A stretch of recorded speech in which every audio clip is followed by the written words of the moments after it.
his patience. "You wouldn't be holding 2 towels behind your back, would you?" An upward motion made its way across the teacher's face mask, one that all his students had learned to comprehend as an ill omen. "No." The genin's sweat dropped. "I figured it was getting old, however." Reaching behind his back, he suddenly conjured up one giant beach towel. Can we vote on this?" "No," a general disappointed muttering was heard. "1 towel. 1 hour. 2 rules. No weapons and no property damage. That includes completely filling the room up to the ceiling with cage bunchen. Weak flooring." He illustrated by shifting his weight on the floor, making the wood creak. "Round 1. Fight." "Sorry, we just got Tekken 5. Sasuke didn't waste any time and immediately opened up with a forward jumping kick. Kakashi easily caught the offending leg with his left hand. The Uchiha however twisted his body with the captured leg as rotating axis and now brought down his right leg towards his teacher's head. Before he could connect, however, the boy had already been thrown across the room, ending in a crouched position on the wall. During Sasuke's brief flight, Naruto had already filled in his position on the offensive front. He started with a leg sweep, which Kakashi easily sidestepped and rewarded with snap of the towel to the blonde's chest. Naruto's offense wasn't so easily stopped, however, and he charged in once more, this time aiming for the man's abdomen. The cotton cloth intercepted his fist and Kakashi sent him sailing towards Sakura. As the two ended up on the floor in a somewhat embarrassing but mostly annoying position for them, Sasuke once again went flying over their heads, this time going with his extended version of a roundhouse kick. The fight went on like that, with genin flying through the room for about half an hour. It was getting clear that this approach was getting them nowhere. Naruto had never been much of a close-quarter fighter, as far as his teammates knew anyway. Sasuke obviously was stealing the show again with his strange twisting and turning combat style. Most amazing might have still been Sakura, however, who for once actually seemed involved in the straight taijutsu show-off between the four. "Wait a second, we're all just straight on attacking. And for nothing but one stupid oversized towel he wants us to share. There's got to be more to it. Something that'll get us all what we want. And we definitely don't want to be standing with our naked asses to each other. Stupid pervert. Wouldn't surprise me if he got this from one of those disgusting orange books. Damn it, teamwork it is then. Besides, I need the credit. Yo Sakura, why don't you get back to doing what you did best?" For a moment she threw him a dirty look as if saying, "What's that supposed to mean?"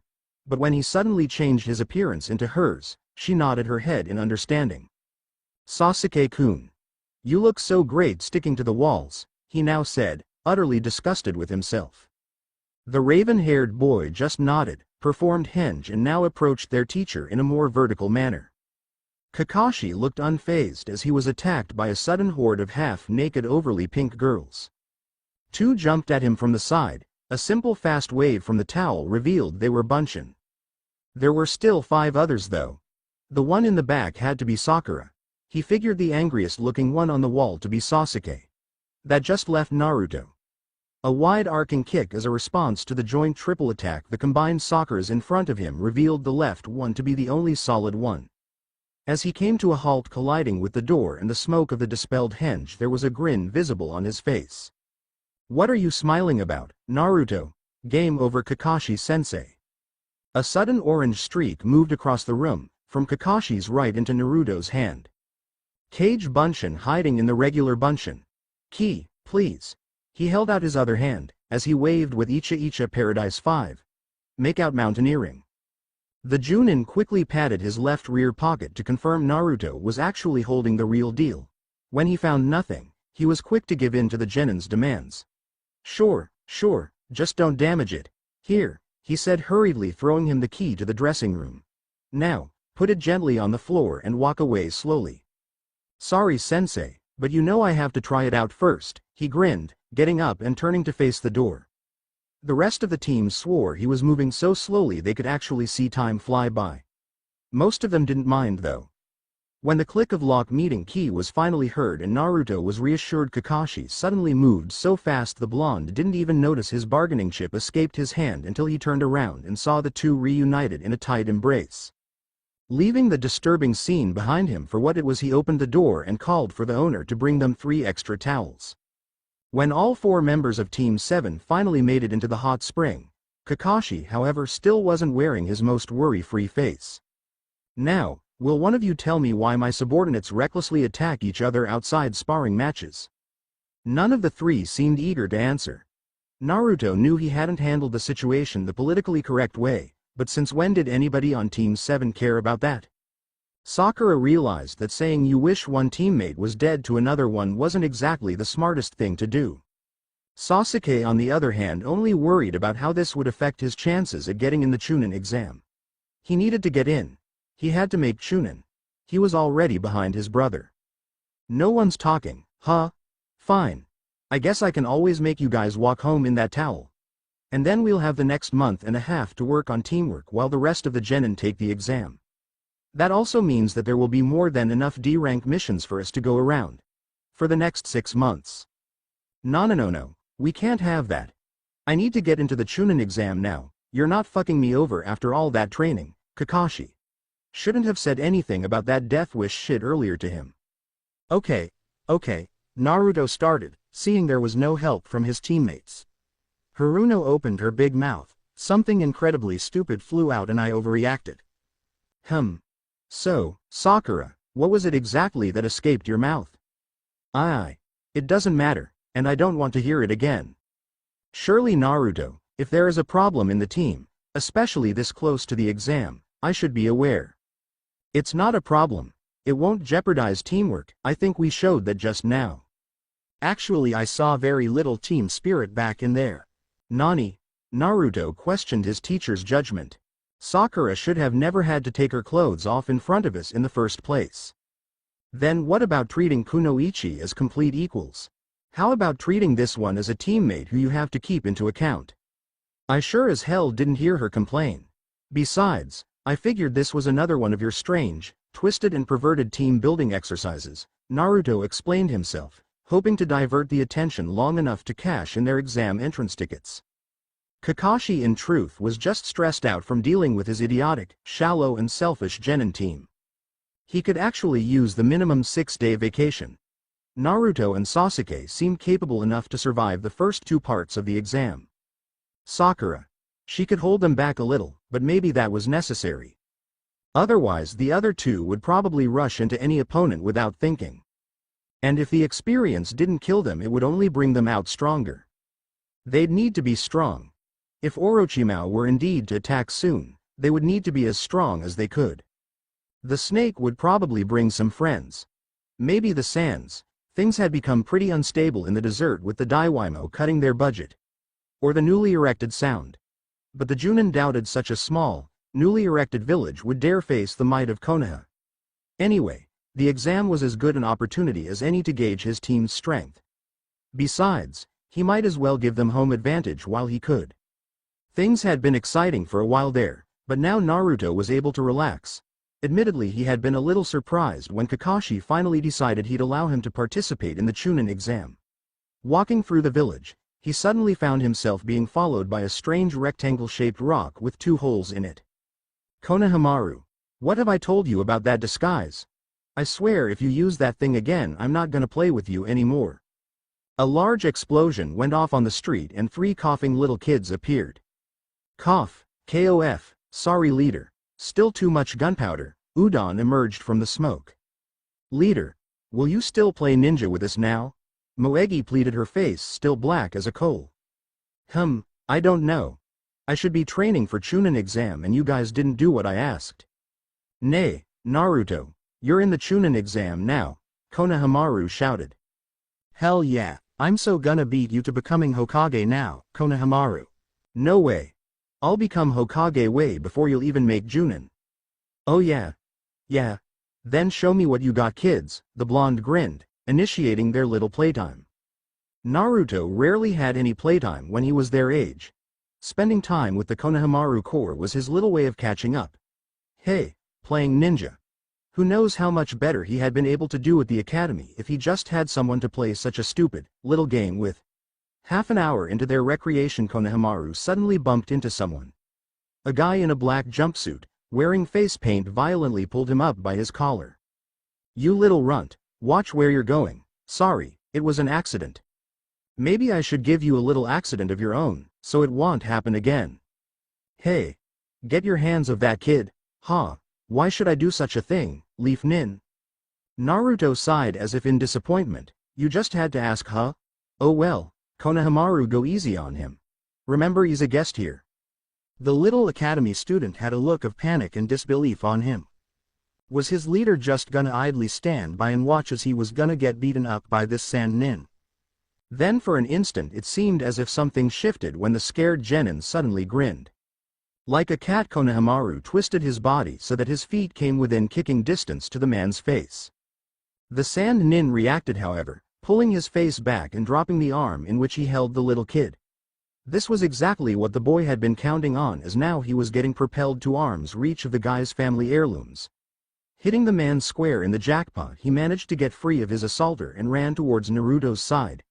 Hiding behind his leader's leg, he stuck his tongue out towards the visitor. Konohamaru, go back to Moegi and Udon, he said, motioning the child back, then shifting his gaze back to their guest. Goddamn, little mother effa, shit. Get back here, yo. He was just an academy student. Imagine what I would do to you, not to mention the Anbu. You're bluffing, the youngster said, trying to look triumphant while still clutching his balls, making it quite impossible. Maybe. But since you just lost to an 8-year-old, do you think I really need to? You could always check with my teammate, he said while pointing to the tree next to the Sand Nin. Unlike your child-molesting teammate, we'd like to welcome you to Konoha, said a Sasuke clone, who appeared right beside the redhead who had been hiding in a tree. Only a poof was heard in reply, as a spike of sand destroyed the clone, going straight through his heart. Another poof and Sasuke emerged back right next to his teammate. The redhead then simply disappeared in a mass of swirling sand to reappear between his two fellow Sand Nin. Leaf Nin, what is your name? The redhead asked, looking the clone in his eyes. Who's asking? My name is Gaara. Gaara of the desert. Uchiha Sasuke. You have the same eyes as me, Uchiha. I think I'll make you my prey. Kankuro, Tenmari, let's go. He squinted his eyes before turning around to leave. What the? That ain't right. Idiot is impressed by a clone. What is it with that guy? I mean, sure, I make a pretty good clone, but come on. He's not even here and he still gets all the attention. You have to admit though, I do look fantastic. He threw the clone a raised eyebrow. Why don't you go do whatever's on your piece of my mind? Sweet, field trip. The clone smiled before he jumped out of sight. Naruto had to admit the wind guy was good though. Sand just flew out of that big gourd on his back. No hand seals or anything. Maybe it was some strange blood limit from the sand. He pondered over it as he walked back to the Konohamaru core. Hey leader, how did you do that? Do what, Konohamaru? He smiled. You know, teleport me away and making me kick that guy's ass. Oh, simple Kage Bunshin, Henge and Kawarimi no Jutsu combo. Besides the last two, you should know that from the academy. Sorry leader. And thank you for saving me. You're welcome kid. Now I still have tons of stuff to do, so I gotta go. Later guys. Bye leader. All the kids yelled with a sad face. Before he could meet up with Hinata and tell her the good news, there was one more thing the blonde really needed to do. Making sure he wasn't followed, he sneaked back under the bridge where his team always met up. Crawling against the stone surface, he was suddenly amazed by a deep, smooth 5-inch gap that ran through the stone over half a yard. Lucky for him, he had been holding his arm a good 2 foot away from the stones. Otherwise the thing would have probably collapsed on top of him. The long line was probably caused by the fact that he hadn't held his hands still when he was surprised by the sudden chakra outburst and out of reflex had pointed the beam away from him. Earlier he hadn't had the chance to inspect the damage he had caused. He hadn't felt like it very much either, he just wanted to break the S nose. If Kakashi hadn't interfered, he would have probably done so as well and might have continued throwing his fist in her face until he had reached her brain. Stupid, wishing he were dead. He had probably saved her life dozens of times already, and this was the thanks he got. If he'd known there was about to erupt a 3-foot-long lance of purple chakra from his hand, he might have pushed it completely through the bridge, instead releasing his other hand and falling down the water. No, that isn't any way to think of your teammates, Naruto. Overreacting again. They might be but they're Leaf Nin all the same. Besides, it's only Sakura. Stupid doesn't even know what she's saying half of the time. Probably trying to impress Sasuke by talking shit about me. Forget about her. She's a no-talent klutz with shit for brains. Probably just pissed I'm out showing her stupid crush now. Forgetting about Pinky, Naruto once again focused on the things at hand. Why did all those cool new techniques, if he could call them that, only happen when he was pissed off? Must be something different about the way he molds chakra then. So many new things were happening recently. First, the Hokage telling him he might have a bloodline, and Hinata's dad plainly stating he was constantly mixing large amounts of demon chakra with his own. Not to mention all the fire jutsu he had to learn, plus the Akame Amikaze style he had to practice in secret. So many things to learn, figure out or play with, and so little time to actually do them. The Chunin exam hadn't even started yet and he was already looking forward to the end of it. First things first though, he figured as he left the scene. There were still some hours left to train before he'd meet up with Hinata later today. Trying to figure out any strange ways in how his chakra twisted when he got mad was something he could think about later. Right now he had a few laps around the village to finish. Meanwhile, a pink-haired Kunoichi was working out her frustrations on a bunch of animated training dummies. This was her 17th encounter with them today and she had developed quite some skills at taking them out over the past few weeks. After taking out the last one, she was surprised and rewarded by a sudden clapping. Turning around, she saw her sensei sitting on one of the lower tree branches. "Very well, Sakura. I see you have improved quite a bit since you first started here," he said, coming down to ground level. "Thank you, Kakashi-sensei. But I did not come here today to check up on your progress," he said with a serious voice whilst walking towards her. "Oh. Then what can I do for you, sensei? You can start by explaining what all the ruckus between you and Naruto was about." Shame and fear crept across the girl's face. She had truly hoped their instructor had forgotten about the incident, especially since he had already allowed them to enter the Chunin exam. "I'm waiting, Sakura. I said something stupid. I figured that out myself already. Right now I want to know bad it really was. It was obvious Naruto didn't want me to know, so now I come to ask you." I didn't mean to. I didn't even know he was there," the young genin murmured. "Well, you did and he was. Now tell me, I'm sure it can't be that bad." "I told Sasuke that. I wished Naruto was dead." Kakashi took a deep breath and gave her a serious look before happily saying, "See, that wasn't so hard, now was it?"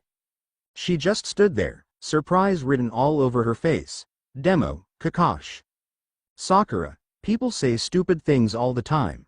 The question now is, what are going to do about it? We both know you didn't mean what you said. You and Naruto might be having some issues lately, but it's not like you want to kill each other, right?" "No," she quietly said, her eyes still downward. "Good, now go apologize to him. It's best for you all to have things resolved before the Chunin exam." "Nani? Why'd I have to apologize? You wished him death first, right?" Demo. "No buts. I want you and Naruto to get your stuff resolved, and that is an order," the tall teacher said before disappearing in a swirl of leaves. Scientists say a human being normally uses about 10 of the total capacity of his brain. Imagine you are a small piece of your mind, a floating thought. A recipe for chicken or an idea for mowing your grass faster. Maybe you are just the part that likes ramen or the smell of vanilla. Then all of a sudden, you are given a body of your own and access to the part of the mind that actually allows you to think. A body, the freedom to think and the ability to look at the real world. In return, all you have to do is making the body do whatever the other part tells you to. To a complete human it might sound like a bad deal. But for a tiny little thought it's like you're ripping off the other party. Got all that? Good. Welcome to the life of a cage bunshin. Now this particular cage bunshin's essence of being was easily put as, who the hell are these people? It was a question that was actually laying unused in Naruto's mind at the moment of the clone's creation. Naruto himself had been too busy thinking of protecting Konohamaru and on playing his bluff of his reinforcement to give that question any immediate thought, and afterwards gave it little thought. Perhaps this had been due to the clone using it all to the time and doing nothing else. Sand Nin, red head, blonde girl with a huge ass fan and a skirt that left little to the imagination, in a stupid, kitty-looking jumpsuit with fake pointy ears. Gaara of the desert, Tenmari, Konkuro. That was easy now, he wondered. What did he really know about them? Gaara. What did he mean exactly with the same eyes, or thinking of making me his prey? He couldn't have been a clone as well, right? It would be possible the way he teleported. A sand clone user. Nah, there's no way he should know I'm a clone. We didn't use hand seals to make me. Sasuke's eyes? Does he have the Sharingan? NHA, come on. There hasn't been a single Uchiha missing nin lose for more than a week since the clan's independence. And before that they were slaves to the Hyugas, bloodline protectionism. Sasuke and Kakashi should be the only two people left.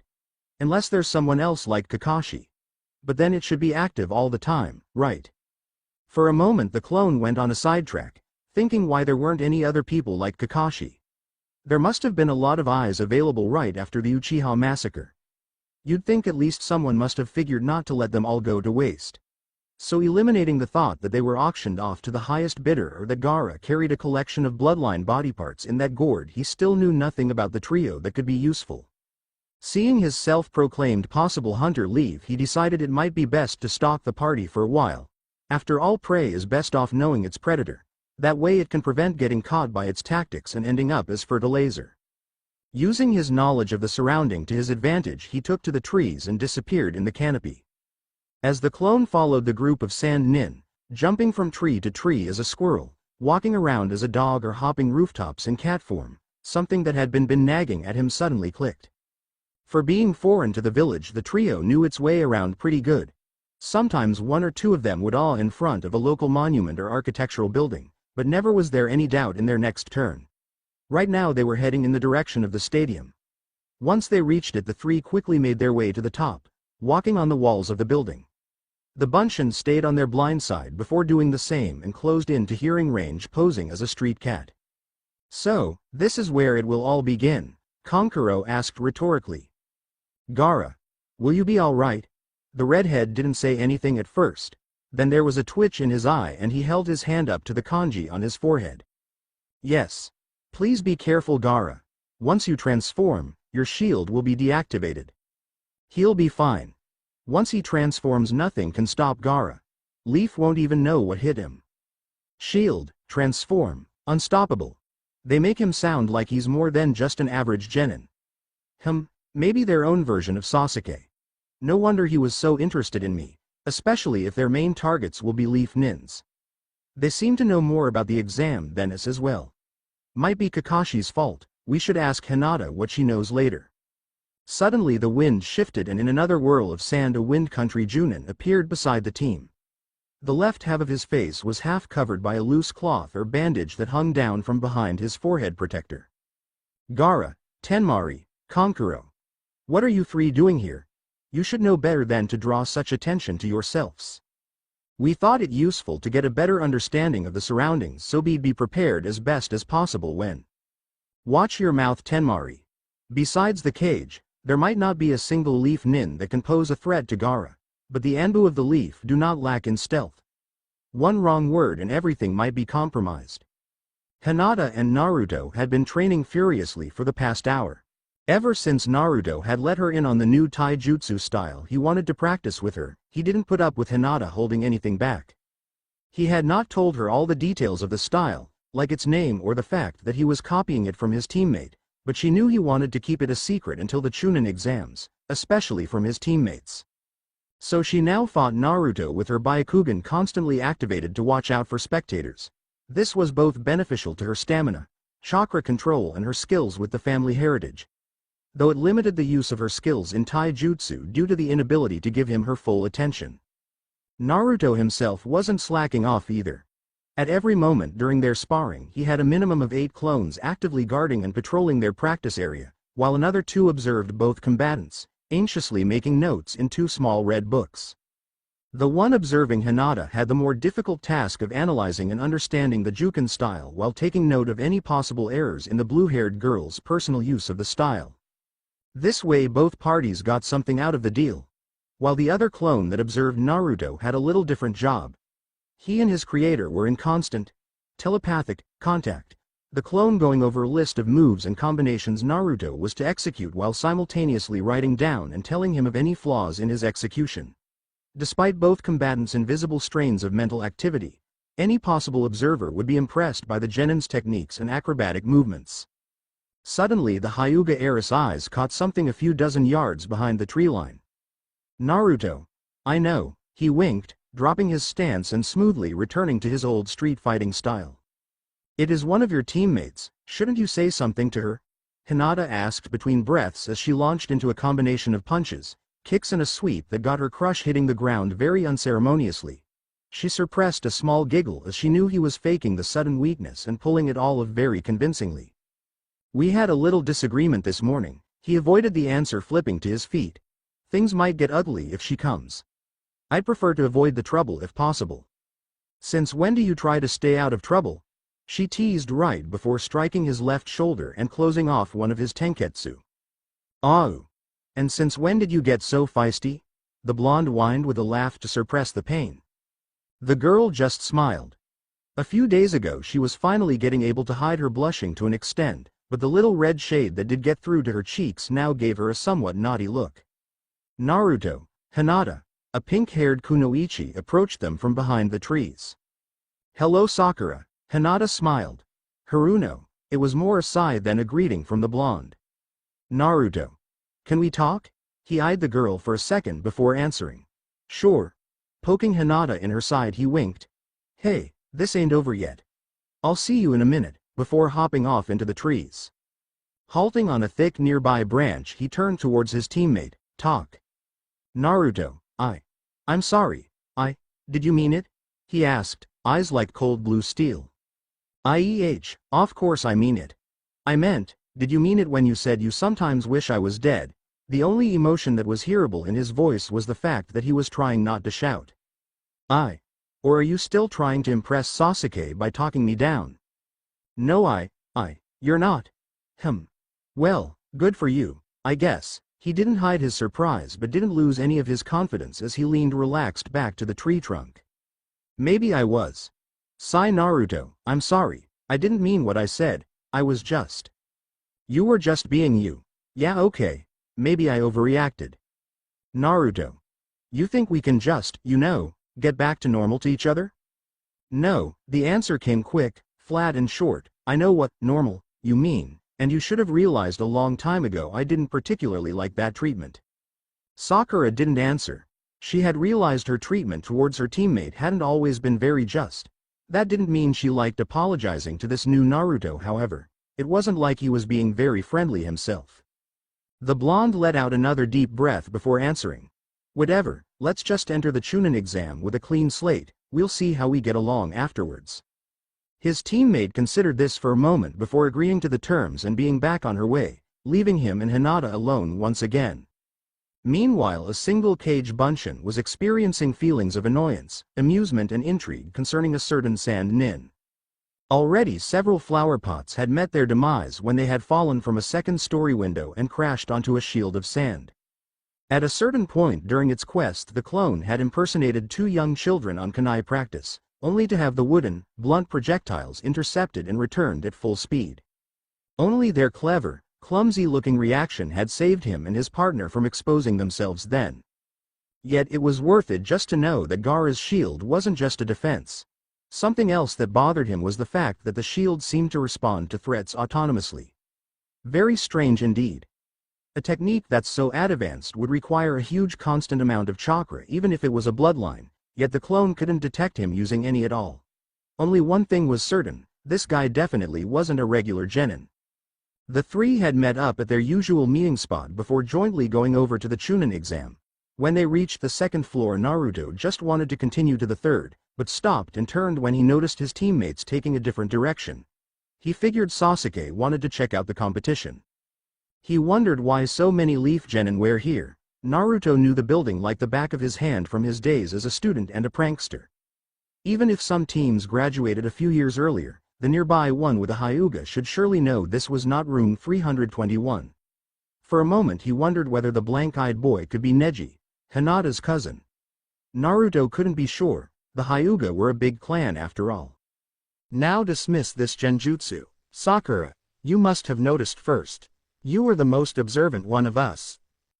Indeed, we are not even on the third floor. Whoop-tee-freaking-do, aren't you two super geniuses? I wonder if they realize half the people here must have known that already. Oh great, now he wants to show off. Naruto rolled his eyes as Sasuke attacked the Chunin guarding the entrance to, from what he recalled, had to be the broom closet. A look of surprise came to his face however as he noticed the green guy that was just getting thrown around moving in to intercept. A nod of admiration soon followed as he succeeded in stopping both parties' attacks. Damn, that guy's fast. Strong too. Is that one of those training suits the Green Beast suggests wearing? Doesn't look that bad, he thought as he suddenly noticed the eye-soaring effect created by the guy's butt. Okay, definitely no training suit. I'll really have to send a thank you note to that Mitarishi Anko reviewer. He must have read it too, looks like he's a few chapters ahead of me. You. Who are you? If you want someone's name, you should introduce yourself first. Oh Asuke. You are so cool and smart. First you show off silently screaming, look at me, I'm so awesome. And then when someone asks you who you are, you go all like, me? Well, I'm not gonna tell you. Nia. And I guess. Now you're just gonna turn around and show everybody that giant clan symbol on your back. Fan-fucking-tastic. Great going, genius. Naruto mentioned when they were out of general earshot. What, Dobi? You just pissed off a Hyuga. His teammate only arrogantly, HMMP, Ed in reply. Such a reply only means you know you're wrong, but are too arrogant to admit it. Sasuke halted his movement and gave Naruto a death glare right before Uchiha Sasuke. The green guy jumped down to their level. When you want to know someone's name you should introduce yourself first, right? My name is Rock Lee. After proclaiming his undying love to Sakura the boy continued. I wish to fight you, Uchiha Sasuke. To test the strength of my hard work versus that of a genius.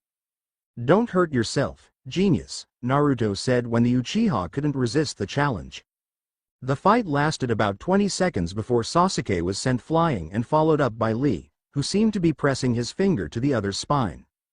When Naruto noticed where this was going he wasted no time and created a cage bunshin right in front of Lee, grabbing his wrists and so stopping the bandages from reaching his teammate.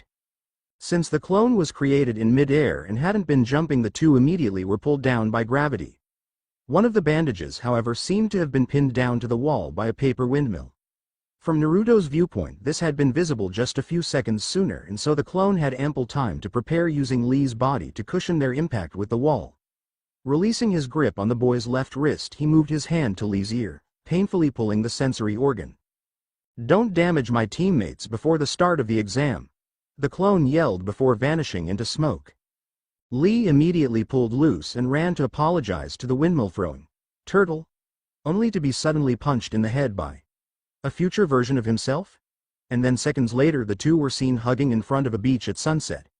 Things had gotten very weird in a very short time span indeed. And the Chunin exam hadn't even started yet. In the blink of an eye the man had disappeared and Naruto felt a hand on his shoulder. Wow, he's fast, the blonde thought as the man promptly introduced himself as Maeda Guy, prideful green beast of Konoha and eternal rival of their own sensei, Hitaki Kakashi. This guy.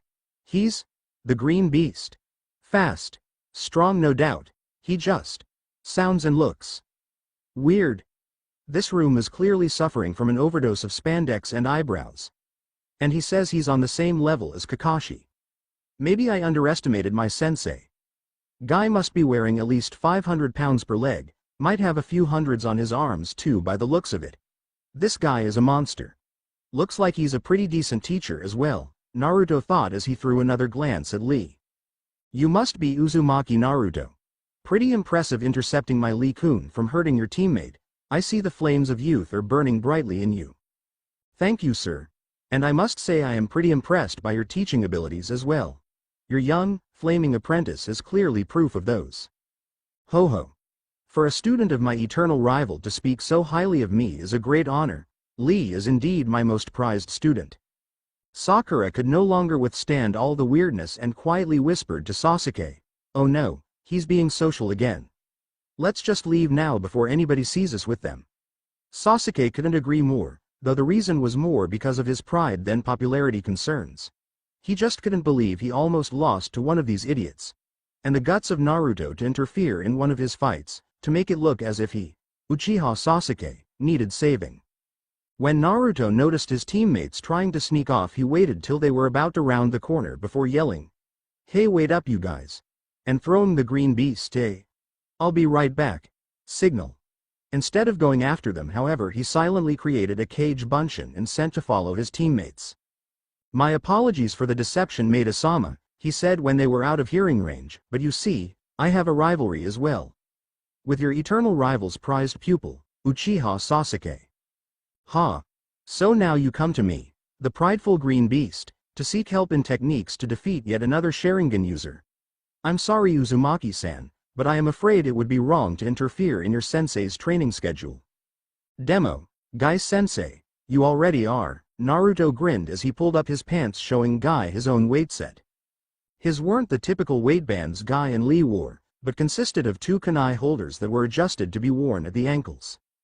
The weights in turn were replaced by 7 kunai, each one sporting the weight seals as described in Guy's book, weighing the weapon down to about 15 pounds.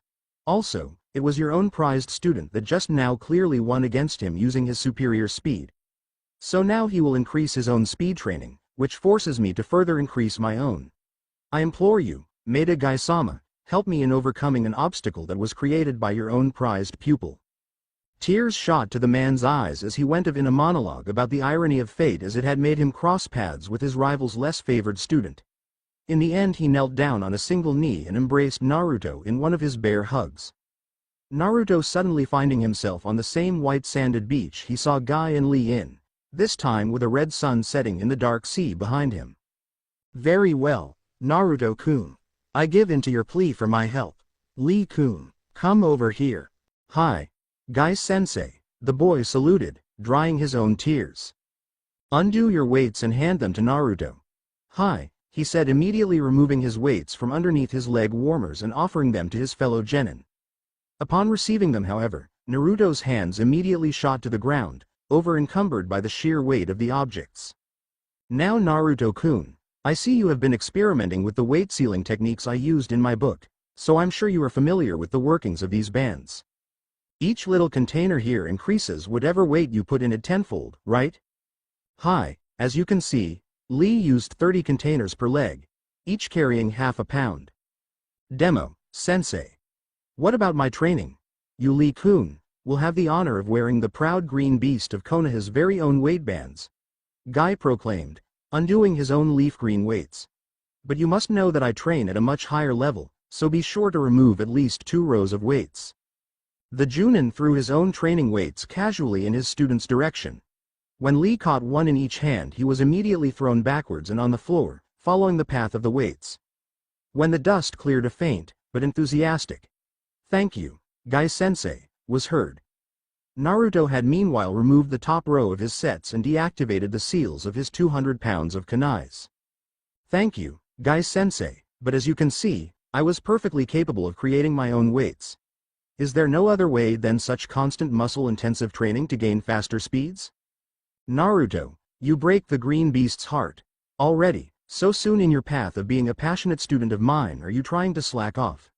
Perhaps the flames of youth burn not as bright in you as I first thought they did," Guy dramatized. "No, of course not, Guy-sensei. But my greatest talent has always been ninjutsu.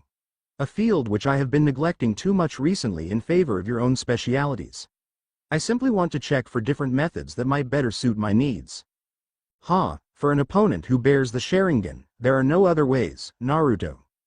The slightest amount of chakra you send to your muscles will light you up for them, predicting all your burning desires of movement. For you to rival with an Uchiha, I'm afraid you might have an unlucky talent." However, the man suddenly exclaimed in renewed enthusiasm, "I, the powerful green beast, will help you overcome the extra difficulty that I and my student have put on you. That is, if you can prove to me your fire of youth and ambition burns bright enough by coming to me after the second part of the exam, wearing the same amount of weight the beautiful Lee was just now. Yosh! I take that challenge and will get that training from you, Guy-sensei. Now excuse me, but I must go and replace my clone before my teammates enter the exam room." The examination room was filled with more ninja than Naruto had imagined. It briefly made him wonder how so many foreign ninja could have been in Konoha the last few days without him even noticing. These thoughts were quickly forgotten however as he noticed the rest of the rookie 9 close to the entrance.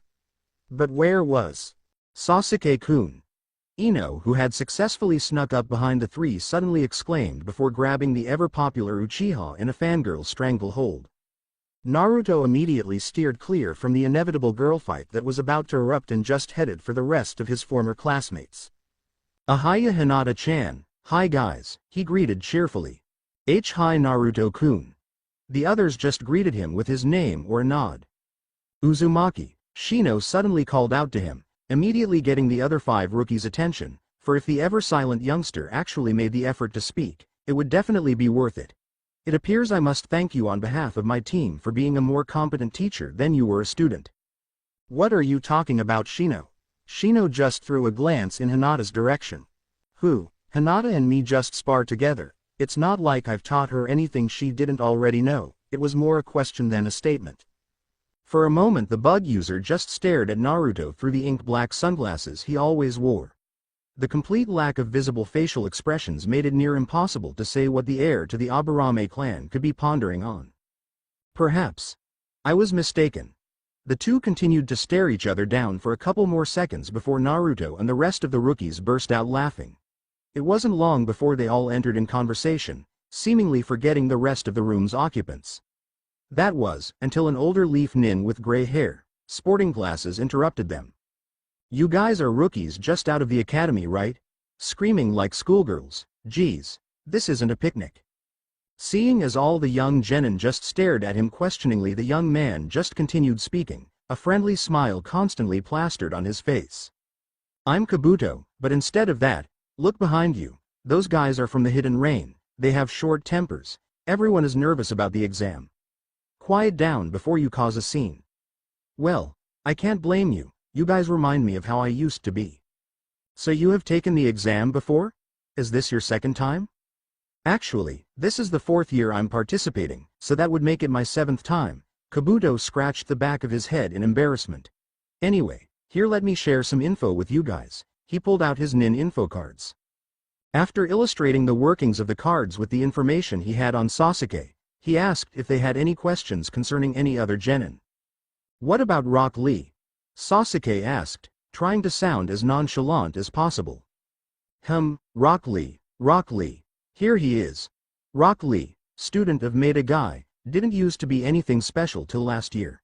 Now his taijutsu skills have gone through the roof, together with his strength and stamina. The only other special thing about him is his total inability to use chakra.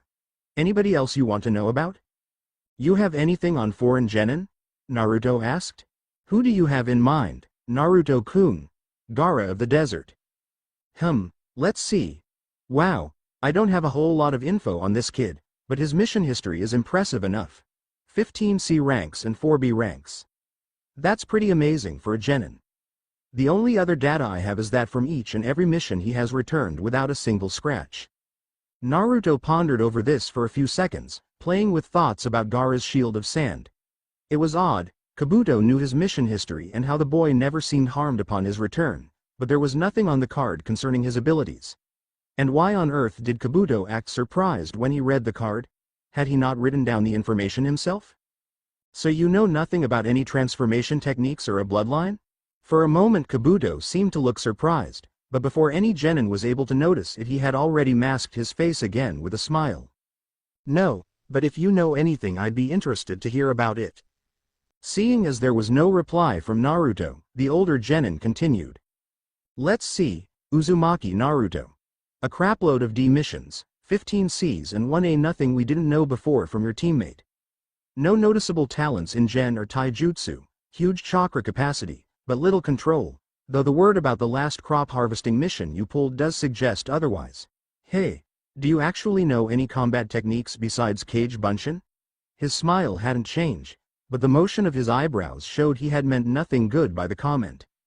Well, there is just this one thing I picked up recently, Naruto said, putting his hands in a tiger seal. As he pulled his hands away from his lips he launched a perfectly white greenish phlegm of spit which landed dead center on the card. Kabuto gave Naruto a confused, slightly angered look, right before the card in his hand suddenly erupted in flames. A mild look of amusement came across the older boy's face before merely joking he would have to make sure to update that information. A fast movement to the front of the room instantly put the gray-haired ninja back on guard though. A Sound Genin, who must have been pissed off at Kabuto's earlier comment that Sound was a relatively small and new country, which it was, had launched a surprise attack. The Leaf Nin wasn't taken off guard so easy though and smoothly blocked the offender's punch. A smile crept on the Sound Nin's face and moments later Kabuto's glasses cracked and he doubled over, vomit falling to the ground. Before anyone could react, however, an explosive sound came from the front of the room and the examinator announced himself. "Quiet down, you useless bastards." Instantly the room was silenced and gave the man their complete attention. "My name is Morino Ibiki. I will be the examinator during this part of the exam and will not tolerate any shit. Hidden Sound, shut your yaps and sit your asses down on your designated seats unless you wish to stop being part of this examination. The rest of you vile pieces of humans waste follow that example, or the same will apply to you all as well." After all the genin were seated, Ibiki continued. "For the first part of this exam there will be no fighting involved. As a matter of fact, there will be no fighting during the entire exam unless you are instructed to. Even then, there will not be any killing unless you want to be sent back to your home in pieces." The tone of the man's voice left no room for argument, even by those who knew better. "This first test will be a written exam. A paper will now be placed on your table. Do not turn your test around before I tell you to. There are certain rules to this test that you must be aware of first. Rule number 1. You start with 10 points. For every question you get wrong, you lose a rule. This is a team test. Whether you pass will be determined by the combined score of your team. 3. Anyone caught cheating during the exam will lose 2 points. So there will be some who will lose all their points during the exam and be asked to leave. There will be no arguments then. As shinobi trying to reach the level of Chunin, act as proud shinobi should.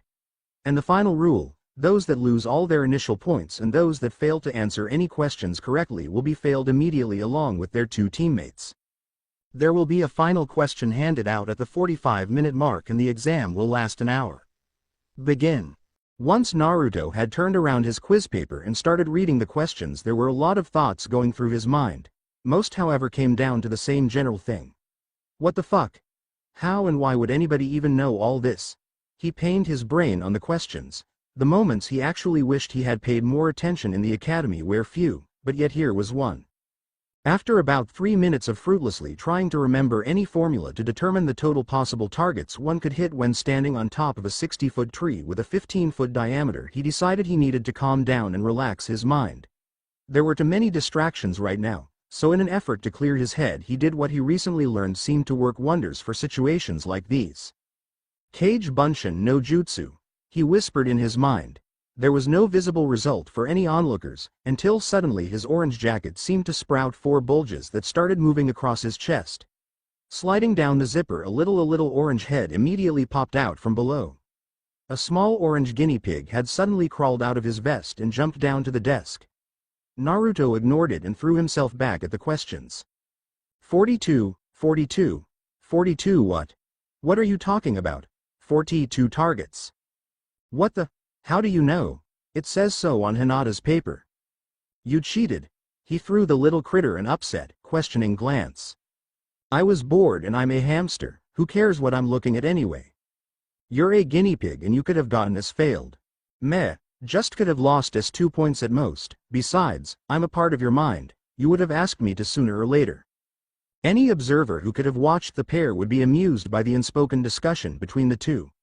The boy had been busy throwing his little rodent a number of odd looks and now seemed to be involved in a staring contest with his little furry friend. If it makes you feel any better, she probably got the answer the same way. Hinata's smart enough to know this stuff by her own. Maybe, but why does she have her Byakugan activated then? She's got the other ones too. Alright, just dictate me already. As Naruto finally started writing down some answers, he thought about the philosophical aspect about the discussion he just had. He had had arguments with his clones before, he just never thought about it. Now that he wondered how close this situation was to certain mental diseases he had heard about before. Halfway during question 7, however, he got tired of the worrying train of thought and just gave his other 3 clones the go-ahead to have some fun. Figuring that if the examiner wanted them to, Read between the rules. Everything besides talking, getting caught cheating or fighting should be allowed in this test. It wasn't long after that suddenly, the sound of several small explosions filled the room. Nearly all of the genin looked up at the origin of the sounds in surprise, only to see three fellow test takers with blackened faces recovering from the shock of having their exam papers blown up in their face.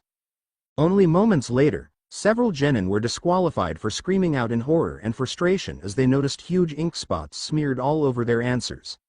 Chaos, panic and disorder were the words for the last 15 minutes. Naruto, despite sitting in the front of the class, was the undisturbable Zen epicenter of the room throughout the whole ordeal. Okay, you miserable snot monkeys, we have just reached the 45-minute marker. Pens down and mouths shut. Ibiki spoke, closing up his pocket watch. It is now time for the 10th question. However, the man paused, a grin forming on his face. To make things a little interesting, there is an added rule to this question. If you decide to take it and answer it correctly, you pass. But should you fail to answer it right, you will stay a genin forever. Murmurs and protests were heard loudly throughout the room. Ibiki just told them off.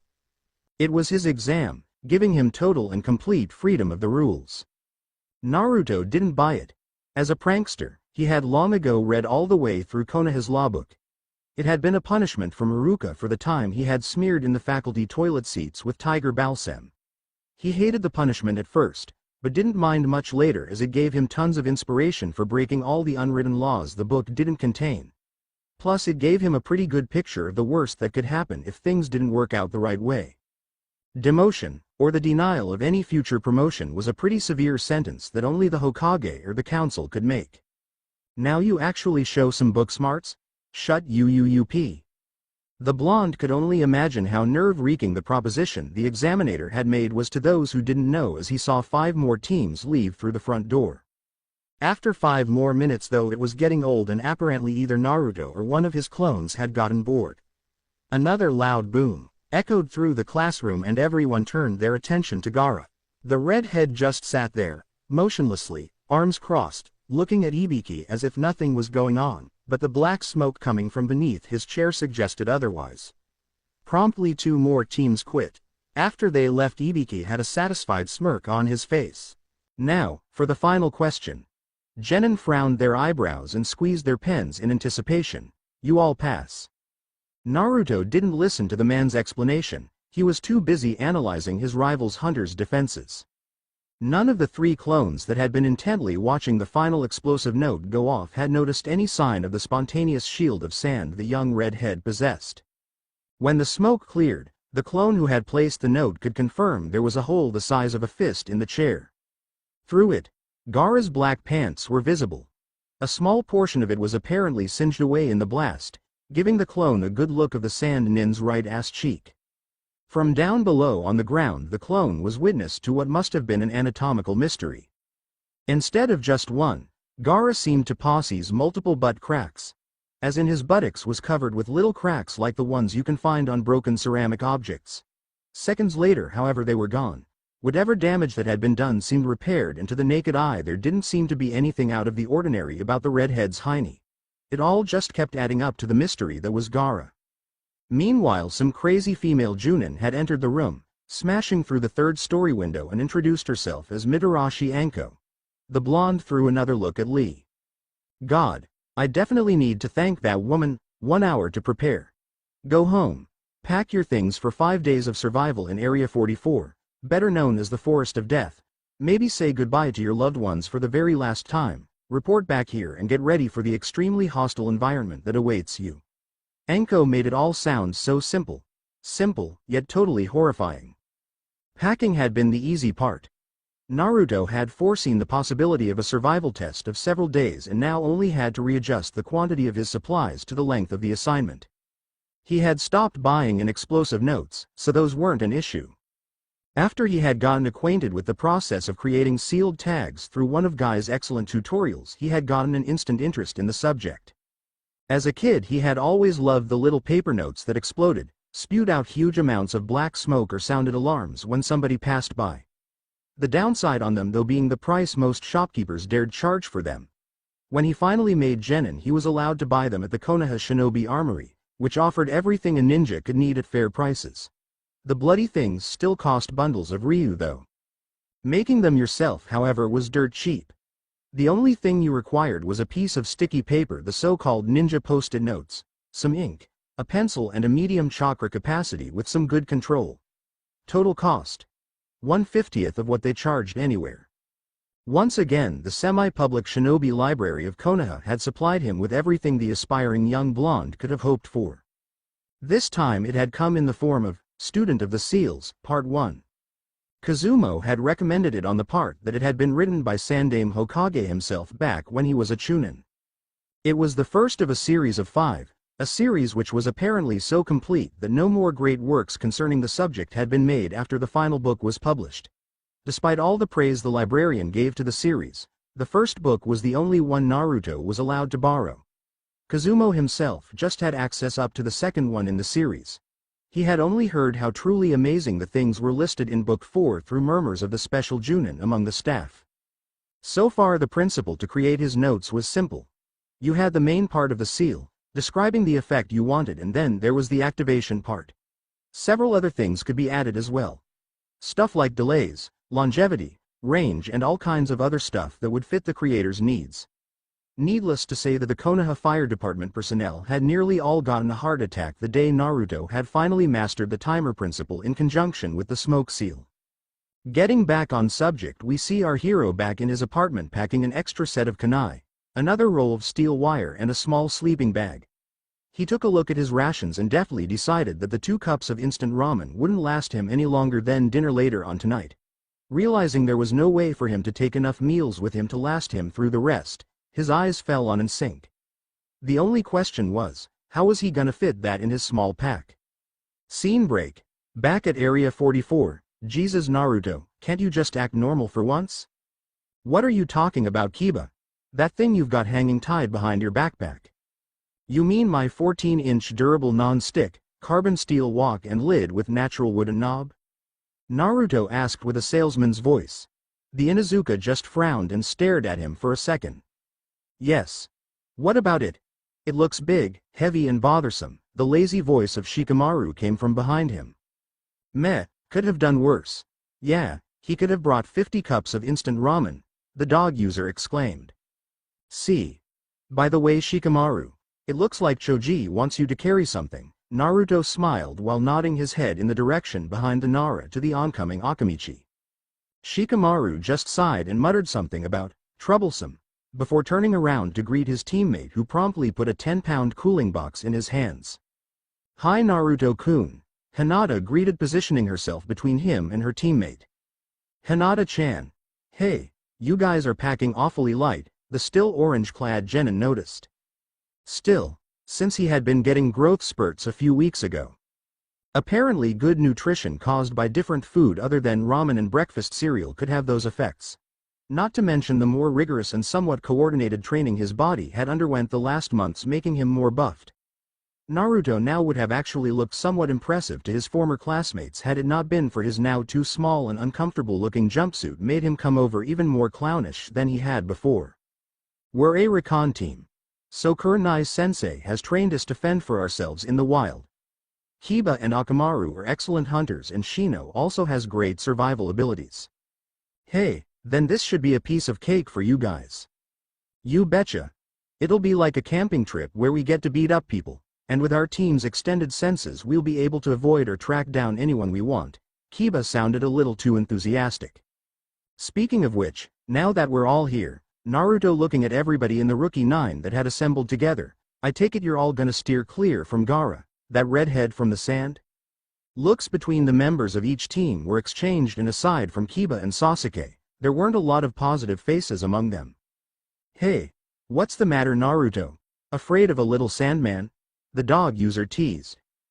Believe me, Kiba, that guy isn't normal. Besides, you heard Kabuto, not a single scratch after every mission, all the way up to A rank. Yeah, he looks really scary too. With those huge bags under those small eyes. It's like he hasn't slept in days, the blonde Kunoichi offered. Well, that and the fact that even his teammates seem to be scared of him sometimes does make him look like someone I'd rather leave alone, her lazy teammate threw into the conversation. Don't worry about us, Naruto-kun. I'll keep an eye out for them, the young Hyuga heiress smiled. Hearing at least one member on every team would watching out for the Sand team put Naruto at ease. That was until Enko made her presence known once again. Alright you brats. Listen up. These are the rules of this exam. Behind this fence lies Area 44, maybe better known as the Forest of Death. Before entering you will be given one of these scrolls.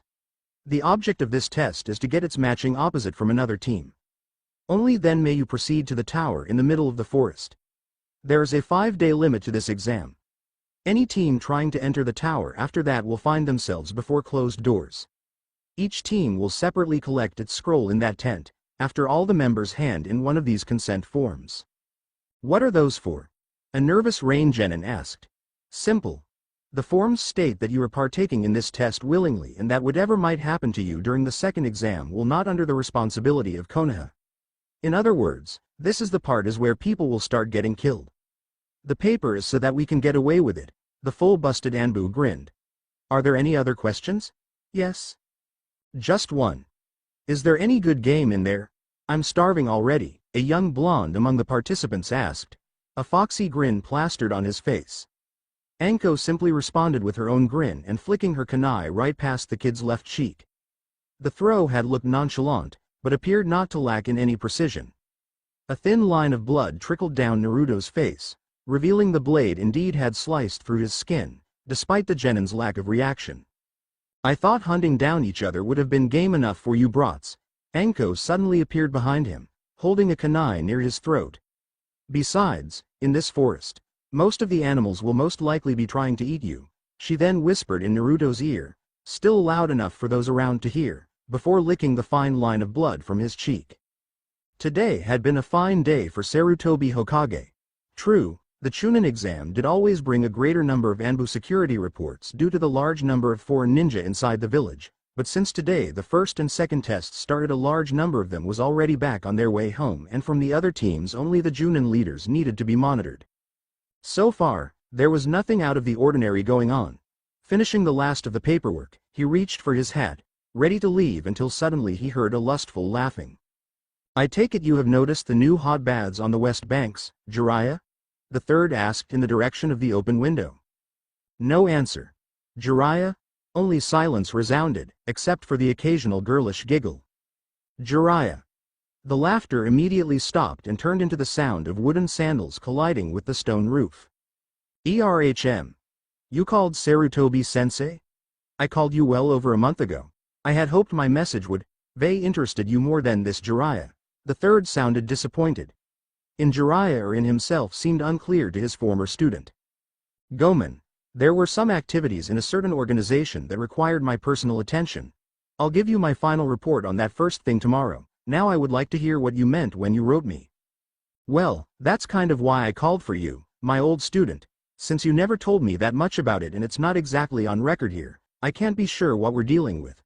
All I remember is something about the way the Okugi Soken molded their chakra and adapting the workings of jutsus, the old man half asked. The long-haired ninja smiled, thinking back at when he spoke of it with his teacher. Yeah, something like that. I didn't know much more about it myself back then. I've come up with a little more during my travels. Let me tell you what I've discovered so far.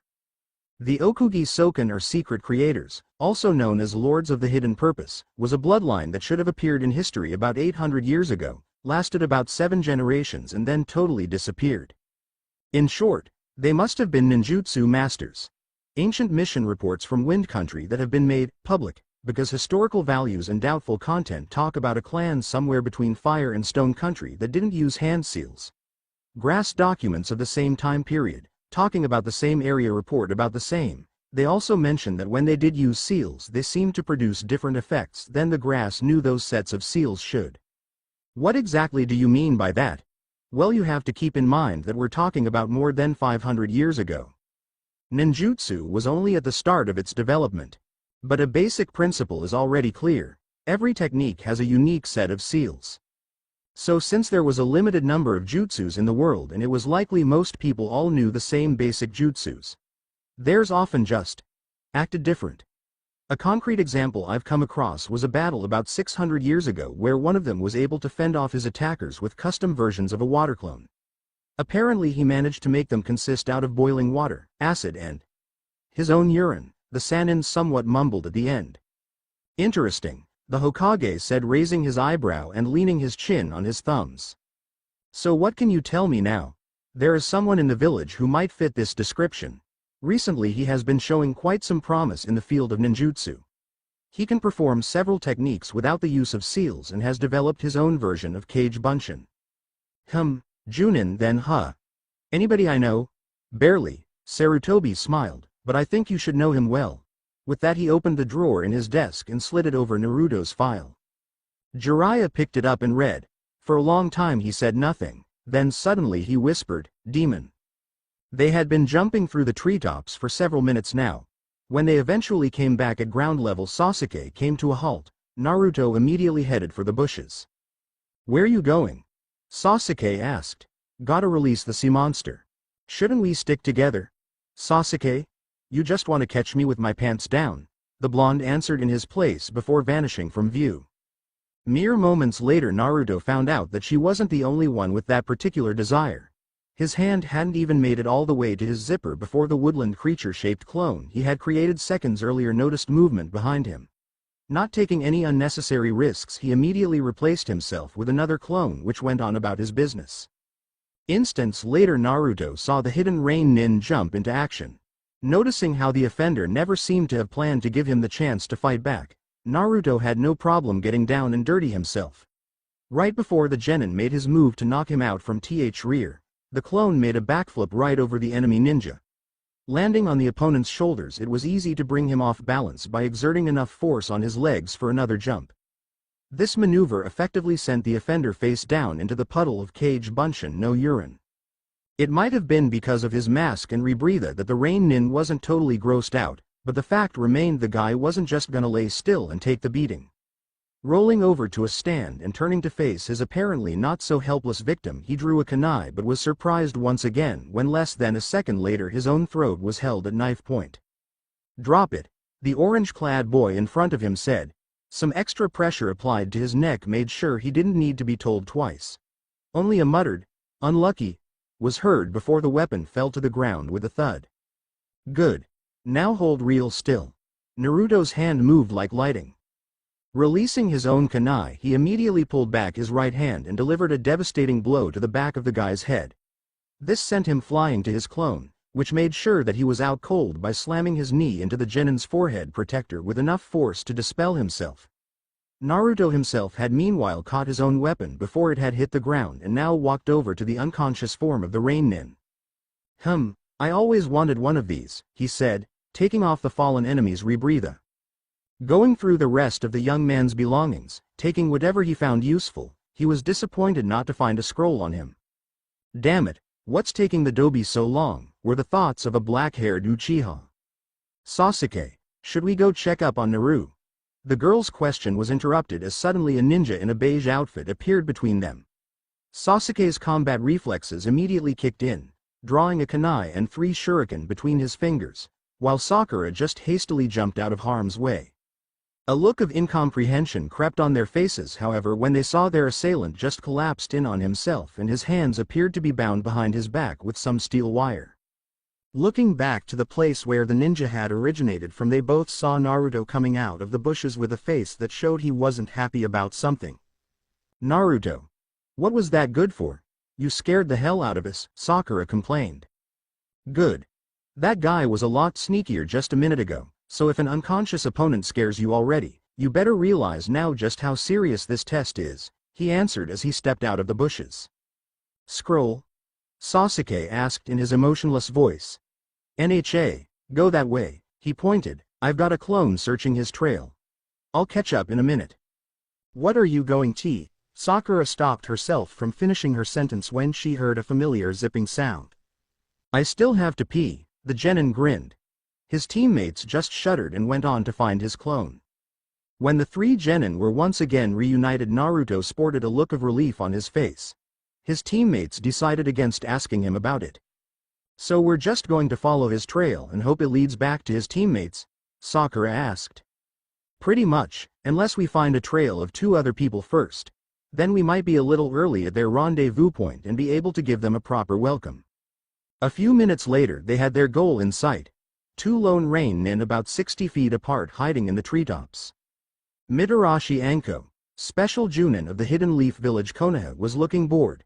Holding the second test of the Chunin exam in the Forest of Death had its ups and downs for the examinator. The good part being that it didn't require a lot of work. The downside was that it still took 5 days, which mostly just required her to guard the testing area from any outsiders, so one would rarely see anything interesting and couldn't keep an eye on the little wannabe ninjas under evaluation. In other words, it plainly just wasn't much fun. If only she'd remembered to bring some dango, she would have at least been able to munch on something. This is about the time that she suddenly noticed something brown and furry moving in the grass. Ukawai, a little guinea pig. Slowly she moved herself down the rock she had been sitting on and called the little critter closer. "Come here, you little thing." "That's right, come closer," she encouraged the small rodent's approach. "Come on." "Yeah. I don't want to hurt you. I just want to feed you to my pet snake." Never had she seen a forest creature move like that. Suddenly the little animal stretched itself on his hind legs and jumped way back. When it reached its apex it backflipped and a small plume of smoke followed. A blonde, orange-wearing leaf nin was visible through the tiny smoke cloud.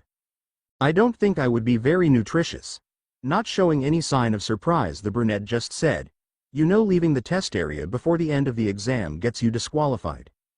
"Good thing I never entered it then." The genin smiled. Although those rain nin who still think we're holding their teammate hostage right now would probably claim otherwise. Anko pondered upon this before quickly answering, "Hee. I take it you are Uzumaki Naruto, our new notorious Cage Bunshin user then." Naruto's face visibly brightened. "So we're famous now? Wayu? That's so cool." All right, shut up already." She resisted the urge to slap some sense into the clone and dispelling it. "Why are you here?" "Oh yeah. Well, I just noticed you still haven't opened our thank you note." The hell?" The clone simply zipped open his jacket and tabbed the inside of it. Anko immediately took the hint and looked inside her long leather trench coat, accidentally, or not, revealing more than she usually did of all that what was held together by her fishnet shirt. There she found an envelope, held in place with a sticky shinobi note. "You slipped this on me when I held you at knife point?" she asked while opening the container with a kunai. "Pretty much. Hee. You sure got balls, kid, I'll give you that."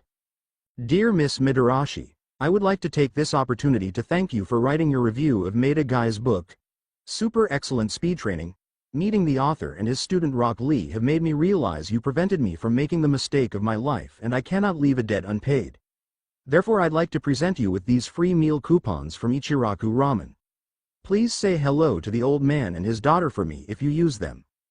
Sincerely, Uzumaki Naruto P.S. I also apologize for whatever actions I may have performed to draw your attention." When she finished reading, Anko just burst out laughing. When she could finally stop herself, she tucked her gifts away in her jacket. "Hee. You're funny, kid. Thanks, I think," the clone answered. For a moment there was an uncomfortable silence as none of the two knew something to say. This wouldn't have been much of a Naruto fanfic, however, if that would have lasted for long. "What the fuck? Shit." The clone instantly shouted for no apparent reason Anko could perceive. "What is it?" she asked. "We just got eaten by a 90-foot snake." This immediately got the young woman's attention. Before she could respond anything though, she was interrupted by a chunin.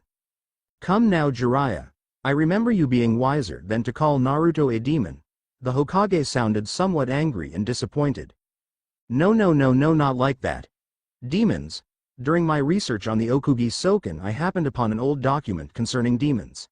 As you know, several hundreds of years before the founding of Hidden Leaf, the world was plagued by lesser demons, nowhere near as powerful as the great-tailed beasts, but still more than a match for most ninja of those times.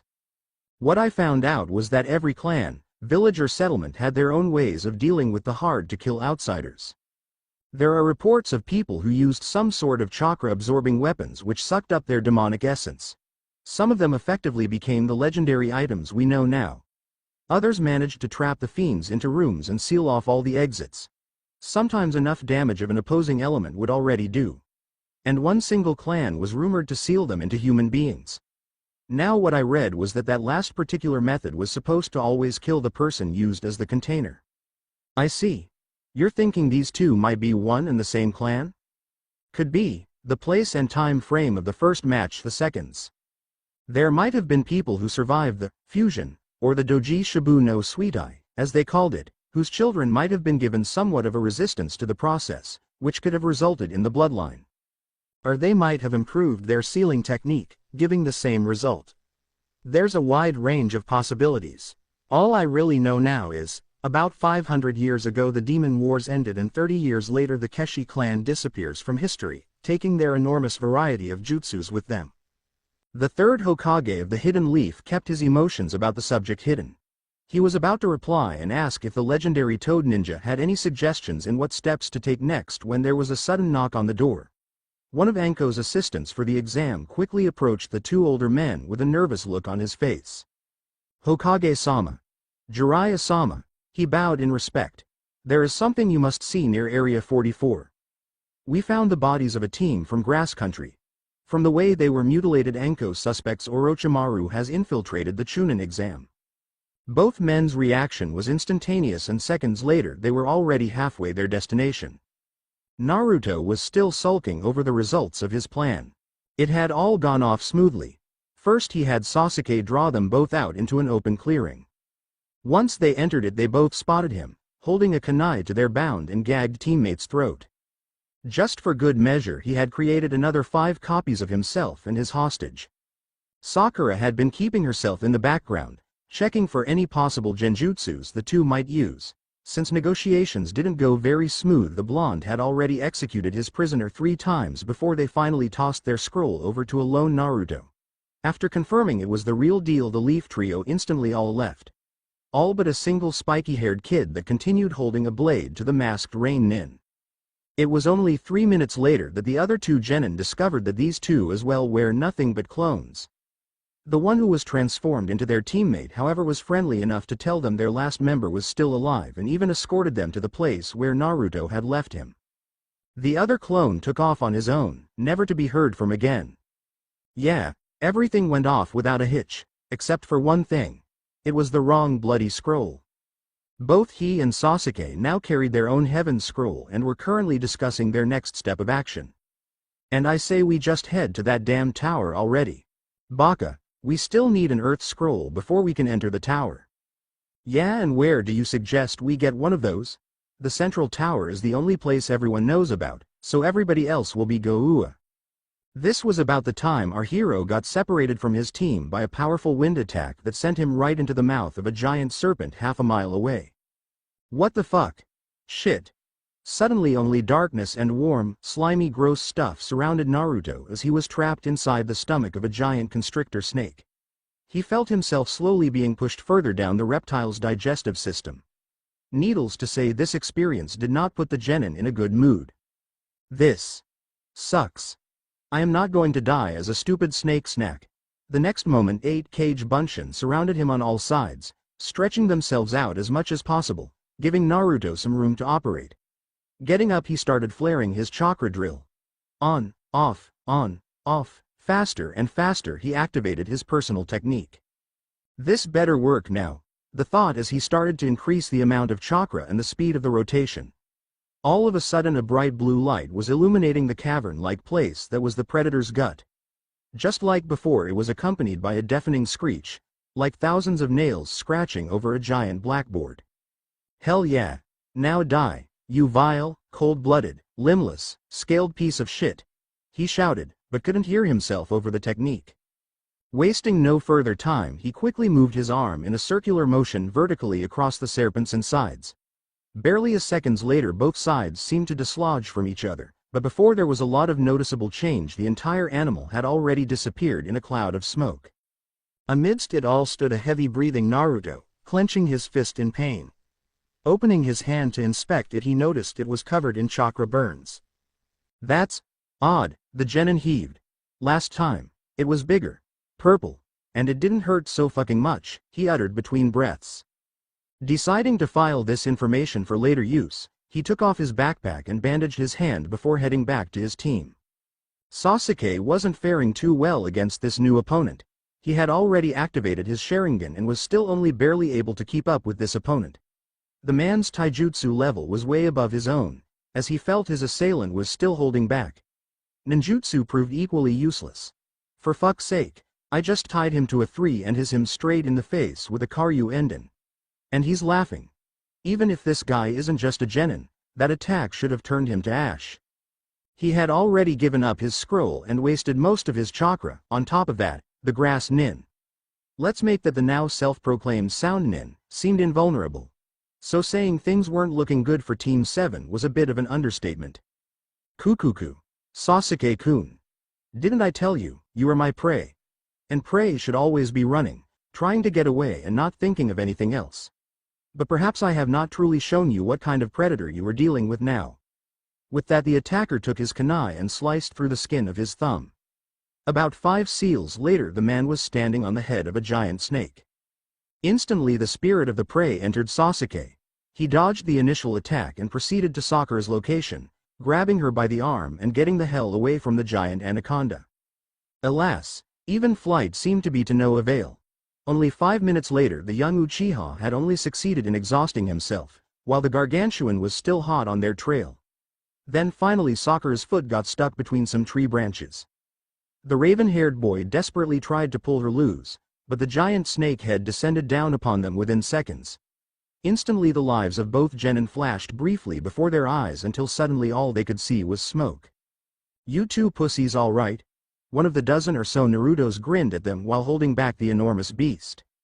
Naruto. That single moment of distraction, however, proved to be fatal as the mysterious ninja's neck elongated drastically, propelling his head towards Sasuke and latched onto his shoulders.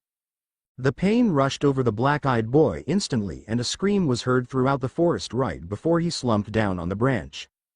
The snake user wasn't given a lot of time to gloat, however, as several dozens of kunai and shuriken were sent flying to critical spots along his neck.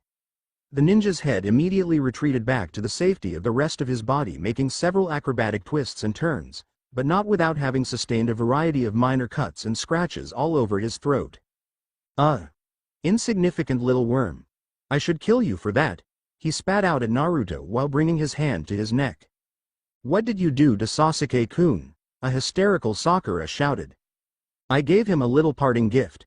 That's all, you stay away from him." No problem. Sasuke will be coming to me soon enough. After all, he wants power, and he knows I can give it to him." No time," the Narutos exclaimed. One of them quickly picked up the Uchiha's prone form and another grabbed Sakura's hand while the rest of them split in 3, turning into various copies of Team 7. When the smoke cleared, all the trios were running off in different directions. This is definitely the work of Orochimaru, the Hokage muttered as he inspected the bodies of the grass team.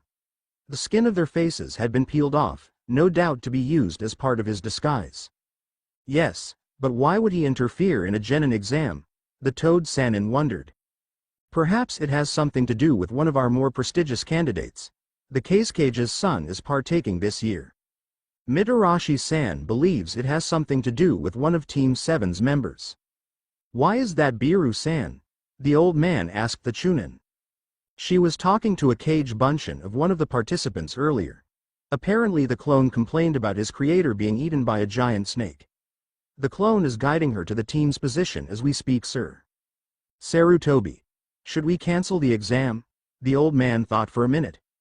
No, we can't afford to lose our face in front of the other villages right now. Our political situation is too insecure right now for us to show any kind of weakness. A sigh escaped the village leader's mouth. Biru, Jiraiya's presence in the leaf is not to be made public. I take it you both understand. For now I will dispatch the Anbu to secure the area. He quietly eased into the water and took a seat, a cup of hot sake in one hand and stereo remote control in the other. This is as close to heaven as you can get on earth, he thought, with the exception of one thing. He was alone. Immediately he felt better and closed his eyes, sliding his forehead protector over both of them, letting his silver hair flow freely over his head, trying to relax. The sound of Richard Marx's voice was softly carrying him into relaxation. He slipped a little deeper into the water and moved his head from side to side, trying to get the pain in his shoulders to go away. Some time later he opened his eyes and was surprised to see the object of his passion opposite him in the tub, staring at him and smiling. The dolphin on her necklace was glistening beautifully in the sun, and delivered his mind into temptation. Her normally somewhat curling black hair was already wet and now was the only thing that covered her pear-shaped S from view. He felt her foot rubbing his calf muscles as she smiled ever deeper, losing him in her beautiful red eyes. Then he heard her angelic voice say he probably needed someone to rub his shoulders, and before he knew it, she was moving gracefully across the tub. She began massaging his neck and shoulders, continually assuring him that she could make all the tension disappear. After about 5 minutes of neck work, she moved to his back, making small circles with her fingers and lightly tickling him with her fingernails. He warned her that this was dangerous, as he was becoming aroused. She laughed and assured him that she would take care not to excite him, but they both knew, and hoped, that this was a lie. He could hardly keep still as she stroked his lower back, dragging her nails across the sensitive parts of his buttocks. He was in heaven. Anxiously the gray-haired Junin turned the page of Icha Icha Paradise 6, snuggling in Sand Country, and had another sip of his tea.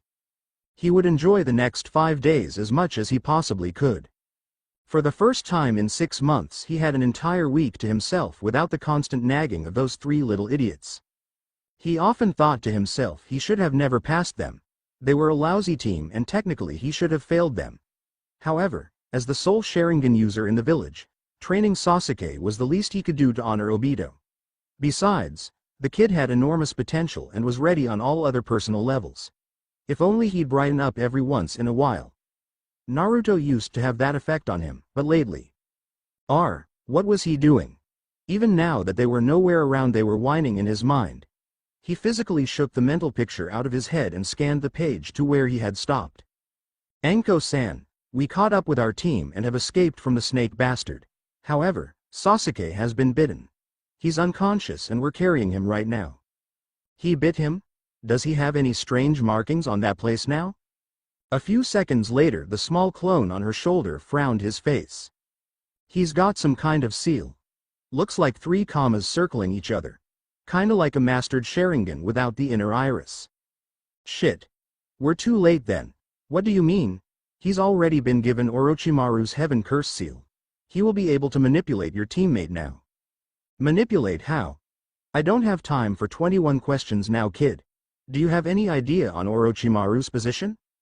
One of us last spotted him about 3 miles north to northeast from here. He was moving west at a regular pace. Now, what can we do about Sasuke? Right now, nothing. He'll probably be out of it for the rest of the day, if he survives the initial process, that is. What? I'm going to be straight with you, kid. There's a 9 in 10 chance he won't make it. So I suggest you find some place where you all can recover for the next 24 hours. Stay safe, don't let your guard down, and get your ass to the central tower as fast as you can. And I think now it's about time for us to say goodbye. But what a boo! The little clone uttered right before he got thrown into a tree and disappeared. We'll camp here, Naruto deftly said as he laid the Uchiha down under a hollowed-out tree trunk. How is Sasuke-kun doing? Sleeping, drooling, and a little quieter than usual. He's fine for now. His breathing is stable, but he's got a weak pulse, he reassured her, withholding the information he had gotten from Anko. Look, I'm going to see what I can scrounge together for dinner in this place. Will you be alright for a couple of hours?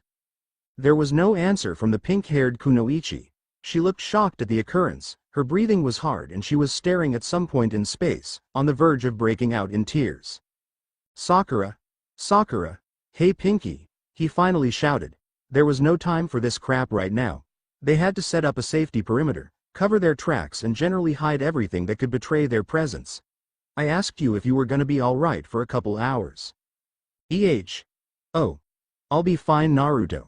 I will set up some traps and a few genjutsus to hide us from view. The rest of the evening was uneventful. Naruto had come back with the cleaned remains of a medium-sized boar and a collection of mushrooms. Sakura's face betrayed a torrent of emotions when she saw it. Sadness, disgust, fear of poisoning, lack of appetite, and surprise were the only ones Naruto could make out. He didn't care, he had other things to think about now. Like what part of the carcass he was going to cut off, or what this Orochimaru want from Sasuke, or how such a small single-character seal could have such power behind it. Then there was Anko's reaction. Though she had given Sasuke only a 10 survival chance, she didn't look very worried about him. Maybe she knew more than she had let on. Or the differences in his technique when he first discovered it and when he cut open that snake. It didn't matter, as long as it took his mind of the possibility that his teammate would not make it to the next day. So he prepared dinner for him and Sakura, giving his full attention to cutting the meat, getting the mushrooms just right and trying to keep the smoke and smell to a minimum. The end. Now we will see you in the next